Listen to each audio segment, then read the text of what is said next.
30 सितंबर को रिलीज हुई मणिरत्नम की फिल्म पहले ही हफ्ते में 300 करोड़ की कमाई कर ली है। यह फिल्म दक्षिण भारत के चोल राजवंश और उनके सम्राट राजराजा प्रथम के जीवन की कहानी को दिखाती है। ये फिल्म तमिलनाडु लेखक कल्कि कृष्णमूर्ति के 2200 पन्नों के उपन्यास पोनियन सेल्वम पर आधारित है।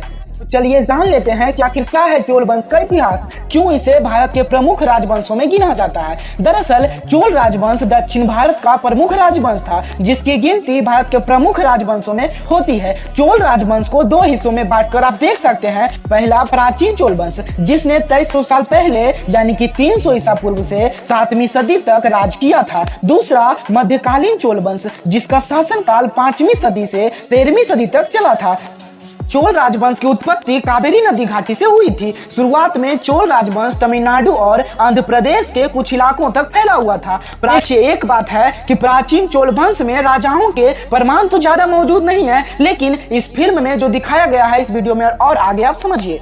मणिरत्नम की फिल्म के हीरो यानी कि पोनियन सेल्वम चोल वंश के सबसे महान सम्राट राजराजा प्रथम यानी कि अरुणमोची वर्मन थे। 1947 ईस्वी में जन्मे राजा प्रथम ने 985 ईस्वी से 1014 ईस्वी तक शासन किया था। राजा पोनियन सेल्वम तमिल भाषा का शब्द है, जिसका मतलब होता है कावेरी नदी का पुत्र। कावेरी माना जाता है कि राजा राज जब 5 साल के थे तभी वे कावेरी नदी में गिर गए थे और डूब गए थे, तभी इन्हें कावेरी नदी ने ही बचा लिया था। तभी से इनका नाम पोनियन सेल्वम यानी कि कावेरी के पुत्र के नाम से जाना जाता है। चोल राजा को कई भव्य मंदिरों के निर्माण के लिए भी जाना जाता है। राजा राज को चोल साम्राज्य की राजधानी तंजौर में एक विशाल और भव्य मंदिर बृहदेश्वर के निर्माण के लिए भी जाना जाता है, जो उस समय सबसे बड़ी इमारत थी।